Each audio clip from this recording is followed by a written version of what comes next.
Je m'appelle Mèche Vallon, je travaille actuellement pour la société TELT, donc dans le service environnement. On s'occupe de plusieurs thématiques, dont les sujets principaux sont l'acoustique, la qualité de l'air, l'eau, la faune et la flore, et les ICPE, qui sont les installations classées pour l'environnement. Aujourd'hui, le principe de TELT, également accompagné des services de l'État, c'est de pouvoir trouver un endroit à toutes les espèces qui auraient pu être dérangées ou qui auraient pu être présentes sur les zones de travaux.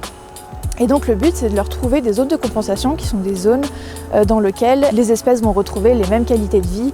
Le but étant évidemment à la fin des travaux, lors de la mise en service du tunnel, de pouvoir les replacer dans leur milieu naturel comme elles étaient et comme on les a trouvées avant. Je m'appelle Florian Barraud.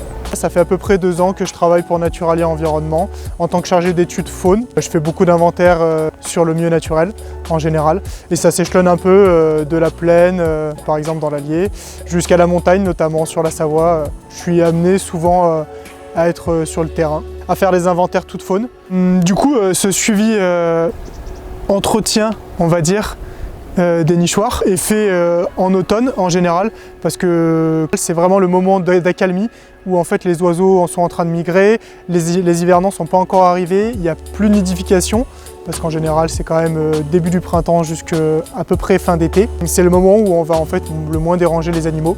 Dans les nichoirs artificiels, c'est toujours de mise de faire les entretiens parce qu'ils ne sont pas dans des cavités naturelles, qu'il n'y a pas de disparition de matière. Souvent quand on a des passereaux comme des mésanges ou d'autres qui amènent beaucoup de matière, on a des entassements et au bout de 2 ans on arrive très vite à la fin du nichoir.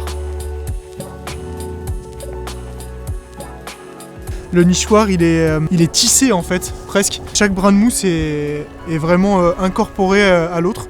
Et c'est assez intéressant parce que du coup au final elles font toute une composition. On a vraiment que de la mousse dessous avec un peu de polystyrène. Donc en général c'est le haut du nichoir qu'elles ont découpé un petit peu pour faire isolant en dessous. Et derrière en fait elles apportent absolument tout ce qu'elles voient. Là on voit qu'il y a de la laine, il y a des petits bouts de laine rose, clairement. Il y a pas mal d'épines de pin aussi. On voit qu'il y a un œuf qui reste, donc là on peut s'assurer que c'est de la mésange charbonnière, clairement, avec un œuf qui a des petites pointilles rouges. Alors dans les espèces principales qu'on suit, on a dans toutes les espèces, tous les oiseaux. On fait également un suivi très important sur les chauves-souris, donc les chiroptères. Et il y a également la petite faune, notamment donc il y a la grande faune et la petite faune, et on suit particulièrement la petite faune avec les crapauds, avec les grenouilles, avec tous les éléments. Les nichoirs en général sont tous choisis vraiment directement pour l'espèce. Donc pour la huppe faciée notamment, c'était plutôt des nichoirs en caisse, où il va y avoir pas mal d'espace puisqu'elle niche souvent dans des grosses cavités arboricoles ou dans des toitures urbaines par exemple. Le torcol, ce sera plus des nichoirs comme on a pour tous les piscidés de France, donc des oiseaux qui en général travaillent le bois et nichent directement dans les trous, donc des cavités cylindriques qui descendent. C'est à peu près ce qu'on a fait sur les nichoirs. Et la dernière espèce visée en général c'est le mono cisalpin. Donc c'est des nichoirs horizontales avec des fois plusieurs entrées. C'est un moineau qui est assez peu répandu et qui au final est plus souvent contacté par ici autour de Modane. Ce genre de suivi servent toujours pour la suite et en fait tout ce qui est en relation avec des nichoirs artificiels, ça ira sûrement dans de la bibliographie plus tard que d'autres personnes pourront utiliser.